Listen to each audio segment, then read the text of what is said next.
You're here because you want to know the best bow and spear build possible for the world. Well, I finally figured it out. I went to Laz, I went to Jen, and I grinded multiple orbs to try to get these drops. Right now, I've figured out that the Lazarus bow, the Javelin of Dryadic Empowerment are both the best for multiple reasons across the board. The bow specifically is insane because of its enchanted vicious and keen, and obviously the spear has keen and vicious as well too, but the keenly empowered is a different piece of it for the spear. The bow, for its enchanted, the 9.6% more damage is insane, along with the 11% on both vicious and keen for critical damage and critical chance. The only places you can actually get both of these drops is purely from two bosses. One, which is in Lazarus, which is Scylla, and the other, which is in Genesis, the final boss. It's kind of a pain to grind these out consistently, so having a team that has consistent orbs, or if you can stockpile your orbs, makes it a lot easier. But in general, you just need a multitude of orbs. So unless you're lucky, but that's besides the point. Right now, I'm just killing Scylla to try to get the Lazarus bow drop, but it's kind of a pain in the ass. You consistently have to grind this one boss over and over and over again.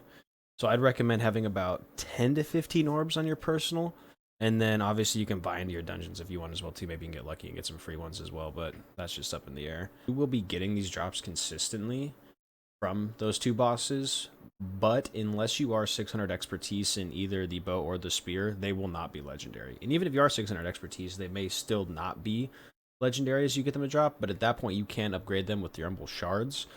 Normally takes about, depending if you get it, about 590 to 594, whatever it may be, maybe 595. And if it's above that, it normally will just shoot it up to the legendary if you have the 600 expertise. But you do need Umbral Shards if you're not going to be getting the legendary drop.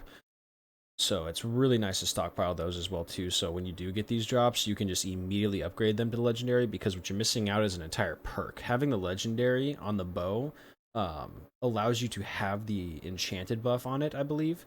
And then the spear, it allows you to have either the keen or the vicious, depending on how it drops on that one.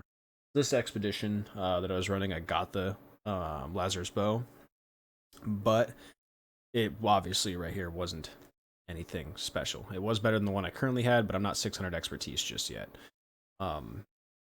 The gen boss coming up here is kind of a pain sometimes, but if you have a decent group, you can kind of just easily work it out on that one as well too.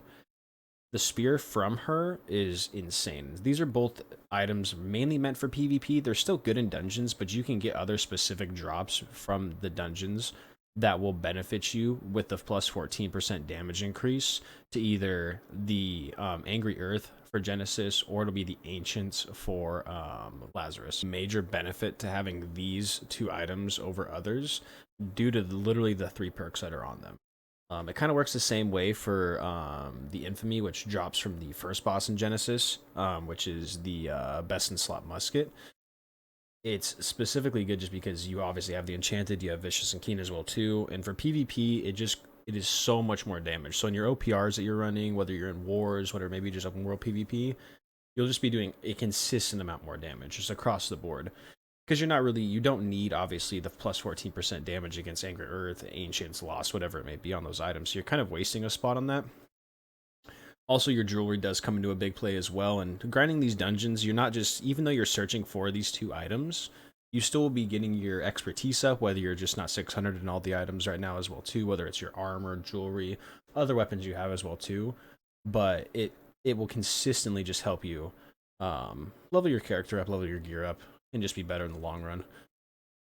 Having the bow specifically, though, is just so much better when you're running PvP and OPRs. Being able to have this much more damage and actually pull people off of you and have them from stopping the all-in that they're going to try to dump on you, whether it's like a guy with a sword and shield coming at you with a hatchet or berserk, you'll be able to push them back a bit more with the abilities you have, your jump back shot and all that kind of stuff. For PvP, don't take my build that I have right now into consideration, because it's definitely meant for more of like a dungeon running one.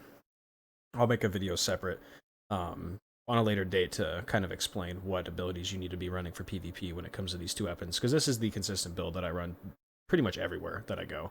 I try not to vary from it too much. Maybe I throw a musket in there, maybe I throw something else in there as well too, but This boss is pretty simple as well too. If your tank really doesn't understand too much about it, it becomes a little bit of a pain in the butt because you have to be rezzing them. You pretty consistently, to be honest with you, if they don't dodge the slam that she does up in front. Then you just want to DPS these ads down so your healer doesn't get chased around the rooms just consistently 24/7.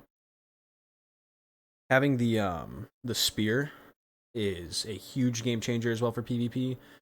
It specifically just has those perks that you're going to be able to distribute a ton of damage from left and right. So when someone engages with you, you can almost guarantee the kill unless they are scaled above you in gear score. So like, let's say you get the legendary Lasbo, you get the legendary Genesis Spear, whatever it may be.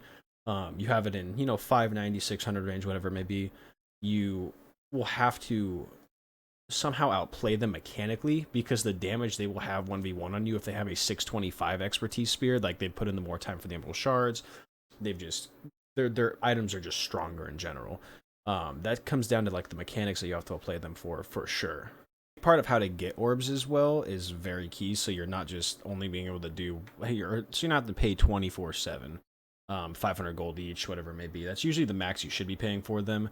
But some people do charge more, and if you want to run those dungeons with them, you can as well too. But getting the orbs is a very important part, and whether you go and get your stone cutting up to 200 so you can consistently make, or I believe it's 150 actually for the Laz and Gen orbs, and then also buying them from your faction 24/7 as well to make sure you're always doing your dailies on that, and also just getting your gypsum orbs, and then so you can consistently just either get emerald shards through the things you have 600 in, or you can keep buffing the items just to get them to 600 in general as well too.